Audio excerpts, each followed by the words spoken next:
ఈ రోజే డౌన్లోడ్ చేయండి. మీ ఫేవరెట్ షోస్ చూడండి. మామయ్య, మీరు వెళ్ళి మాట్లాడుతూ ఉండండి. నన్ను నమ్మండి. నేను కీర్తిని తీసుకొస్తాను. మీరు వెళ్ళండి మామయ్య.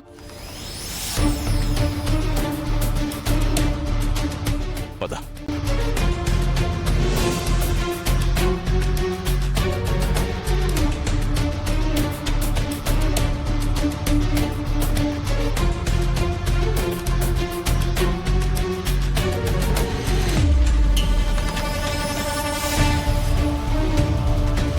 వాళ్ళలాంటి పని చేశారంటే నేను ఇంకా నమ్మలేకపోతున్నా. ఇంతకాలం నువ్వు మంచిదానివే అనుకున్నాను, కానీ నువ్వు ఒట్టి అమాయకురాలివి కూడా. ఎన్ని రోజులు వాళ్ళ మాటలు నమ్ముతూ వచ్చావు తప్ప వాళ్ళ చేతలు గమనించలేదు నువ్వు. వాళ్ళు ప్రతి క్షణం నీ వెనకాలన్న డబ్బు గురించి ఆలోచించారు తప్ప నీ గురించి కాదు కీర్తి.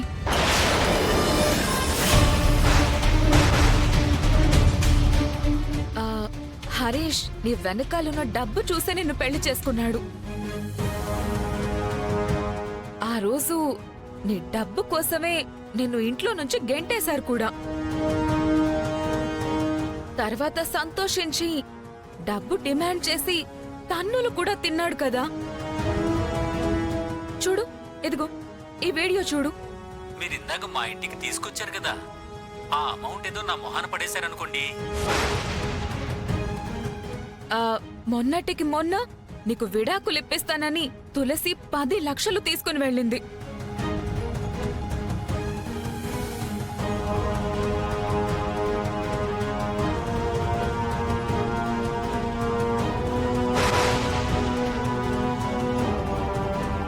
వాళ్ళు చేసిన మోసాలు, అన్యాయాలు గురించి నీకు ఎంత చెప్పినా తక్కువే కీర్తి.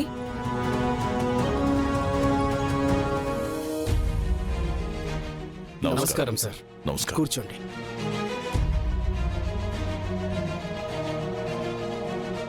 ఈ ప్రెస్ వాళ్ళకి ఎవరు ఇన్ఫార్మ్ చేసుంటారు? బసవరాజు గారు, మీ కుటుంబం అంతా హాస్పిటల్లోనే ఉన్నారు. ఏం జరిగింది?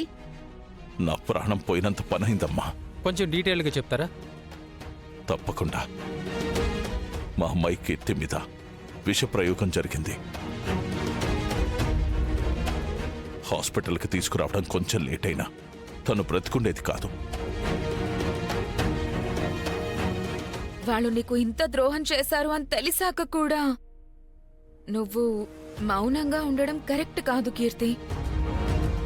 బసవరాజు గారు, ఇంకా మీరు ఏదైనా చెప్పాలనుకుంటున్నారా? ఏ తండ్రికైనా తన కూతురంటే ప్రాణంతో సమానం కదా. నా బిడ్డ కీర్తి నా ప్రాణం కంటే ఎక్కువ నాకు. తను ప్రేమించాను నాన్న అని చెప్పేసరికి కాదనలేక పెళ్లికి ఒప్పేసుకున్నాను.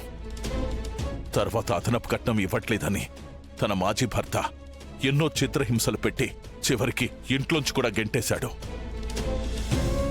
జరిగిందేదో జరిగిపోయింది. తనకు మళ్లీ పెళ్లి చేసి కొత్త జీవితాన్ని ఇద్దామనుకునేసరికి ఇలా భోజనంలో విషం పెట్టి చంపాలని చూశారు.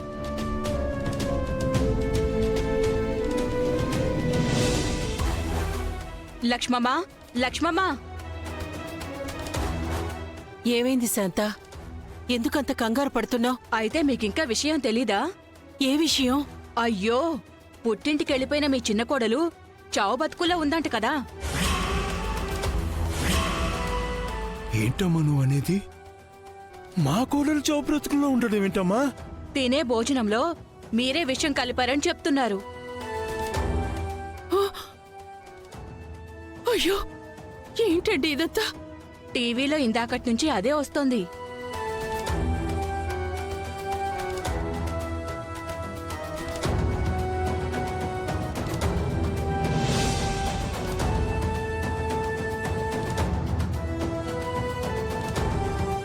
కనిష్క, నన్ను ప్రెస్ దగ్గరికి తీసుకెళ్ళు.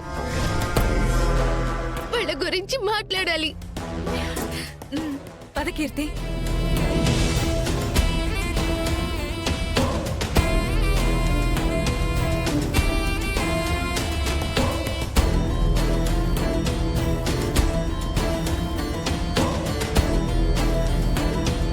ఖుషి, నువ్విక్కడ ఉండు. సరే అమ్మా.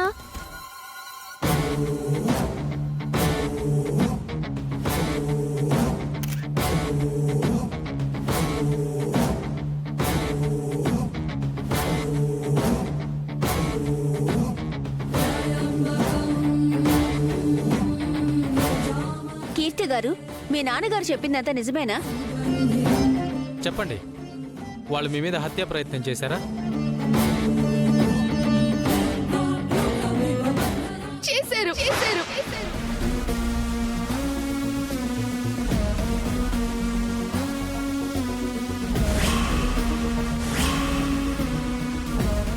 వాళ్ళని ముందు నుంచి మంచి మనుషులు అనుకున్నాను, కానీ డబ్బు మనుషులని తర్వాత తెలిసింది.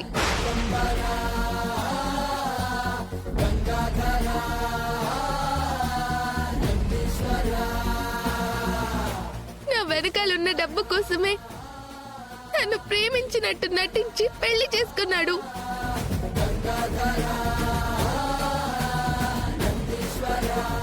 ఆస్తి అంతస్తు అన్నిట్లోనూ వాళ్ళది మాకంటే చాలా చిన్న స్థాయి అయినా నా మనసు బాధ పెట్టడం ఇష్టం లేక మా వాళ్ళు మా పెళ్లిని అంగీకరించారు. వాళ్ళింట్లో వాళ్ళందరూ కలిసి నా జీవితం నాశనం చేశారు.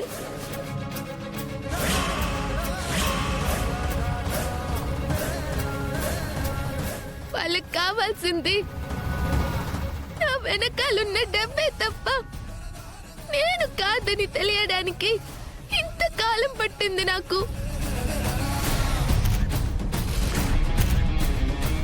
చివరికి వాళ్ళు ఎంతగా దిగజారంటే ఇక మా నుంచి డబ్బు రాదన్న విషయం అర్థమై భగిని హస్తభోజనం అనే పేరు చెప్పి విషం కలిపిన ఆహారం తెచ్చి నాతో తినిపించారు.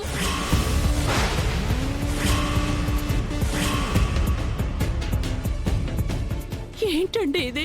మనం మన కీర్తిని చంపాలనుకోవడం ఏంటి లక్ష్మి? అయ్యో భగవంతుడా, ఏంటయ్యా ఈ ఘోరం?